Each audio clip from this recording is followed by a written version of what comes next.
There has to be something. At that point I knew what was going on. She began to feel down there, and I simply froze. I didn't know what to do. Part of me felt that letting her do this would be disrespectful to my dad, but part of me was too afraid to do anything. As I heard the sound of the zipper, I stopped her. I just stormed out the room. I didn't say anything to her. The next time I saw her, we just acted like nothing ever happened. She still stayed at the house, though, because over the last 3 years, she had gotten used to living there and acting like she owned it. And even though I officially owned it, I was always away at college and only visited my dad's old house once every couple of months. And even then, it wasn't to see Grace, but to see my cousins who lived just a few miles away. I downplayed the fact that it was really my house. And over the months, I think Grace gradually forgot that she really had no legal right to the house. She probably believed that sooner or later, because I never asked her for any of the hundreds of thousands of my dad's dollars that she now had, that I was somehow independently wealthy and would just give up my house to her. When she started dating some new guy only 5 months after my dad was in the ground, I was furious.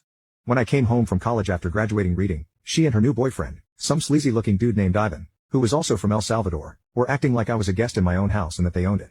I played along. Grace told me she gave away my PlayStation 5 to Ivan's cousin because I'm too old to play video games. Not my PS5. Not the one thing my father gave to me. I was done with her. I decided to come up with a plan. I quickly changed all my network passwords that same day. I smiled, but I knew what I had to do eventually. She also said that she and Ivan were getting married. I can't mourn your father forever, honey. She wanted to move on in life. So, I thought I would do the same. I told her that I graduated college and already secured employment with a local firm and will soon find a new place to live. She looked thrilled, although it was likely due to the fact that I would have a new place to live. Then, in a patronizing way, she tells me and Ivan are off to our honeymoon. Can you watch my house for me? You mean my house? Sure.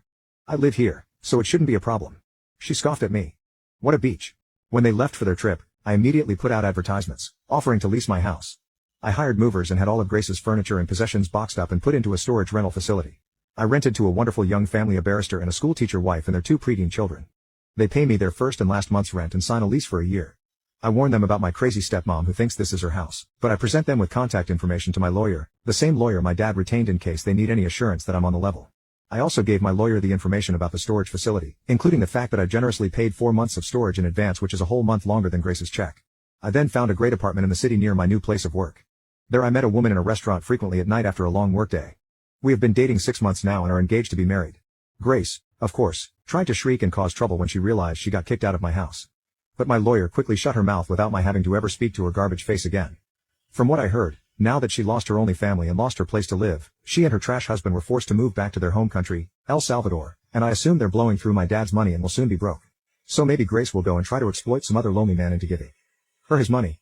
Speaking of money, the house that I rent generated so much money that I not only am able to help pay for my cousin's college, but I moved into a larger apartment of my own together with my fiancée. I love my job, but really, I could survive solely on renting my dad's old house. And to think, if Grace had only been cooler and nicer, I might have let her stay at the house just to be a good sport. But, no, she had to act all proprietary. So, I had to make her homeless as a wedding gift.